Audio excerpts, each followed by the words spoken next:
नमस्कार. आजच्या व्हिडिओमध्ये बघायचं आपल्याला इयत्ता 10वी गणित भाग 2 त्याच्यामध्ये सराव संच 7.4 मधला प्रश्न क्रमांक 3 काय दिला आहे. ए केंद्र असलेल्या वर्तुळात कोन PAR बरोबर किती आहे 30 अंश. हा कोन 30 अंश आहे. AP बरोबर किती आहे वर्तुळाची त्रिज्या.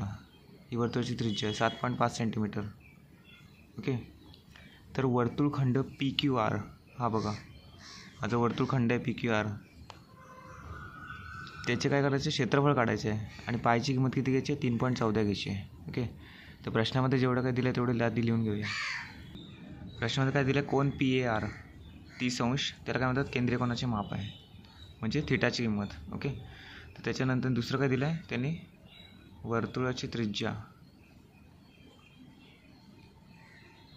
किती AP.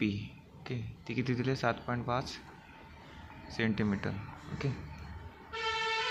आता आपल्याला काय करायचं वर्तुळखंड PQRचे क्षेत्रफळ. एरिया ऑफ वर्तुळखंड PQRचे क्षेत्रफळ. ओके.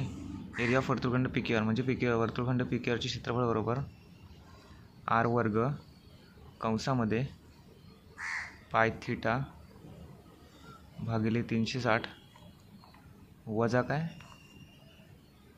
साइन थिटा भागिले 2. ओके. हे वर्तुळखंडाचं क्षेत्रफळाचं सूत्र आहे. हे तुम्हाला पाठच करून ठेवायचं आहे.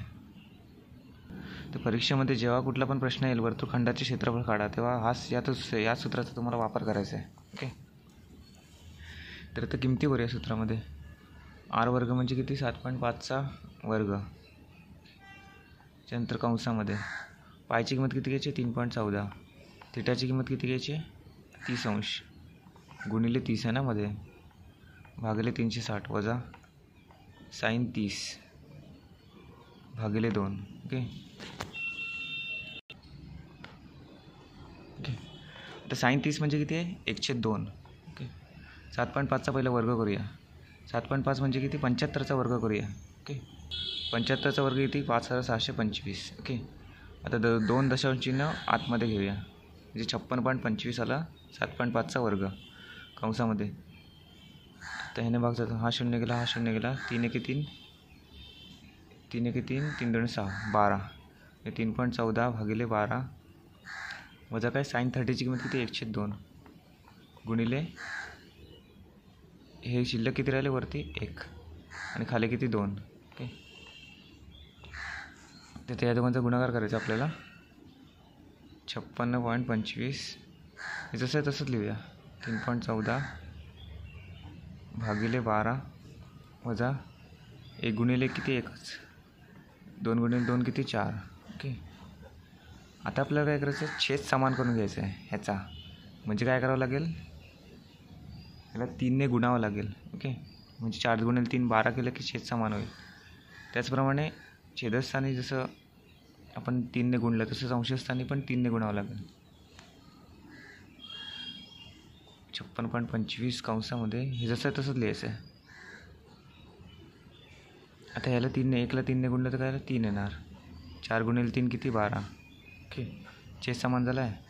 आता आपण वजाबाकी करूया कारण वजा आहे ना इथे चिन्ह म्हणून वजाबाकी करायची. तर जसं तसं लिहूया पुढे 56.25 आता 3.14 वजा 3 आलं कारण छेद समान आहे ना म्हणून एकदाच लिहिलं आपण. आता 56.25 जसं तसं लिहायचं आहे. आता यांची वजाबाकी किती 3.14 मधून 3 गेले 0.14 आलं भागिले किती 12. आता 12ने याला भाग घालवायचा आहे. उत्तर काय असणार आहे 56.25 गुणिले किंवा आपण काय करूया याला भाग घालण्यापेक्षा पहिला आधी गुणाकार करूया. ओके. 0.14 भागिले 12 कारण 0.00 असं काहीतरी उत्तर येईल आणि तुम्हाला प्रॉब्लेम होऊ शकतो.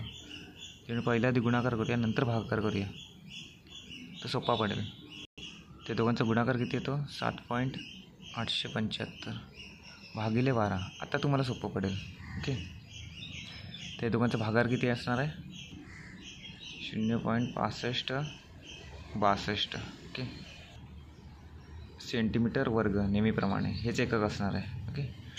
तर उत्तर काय आलं 0.6562 काय आहे वर्तुळखंड PQRचे क्षेत्रफळ. ओके. धन्यवाद.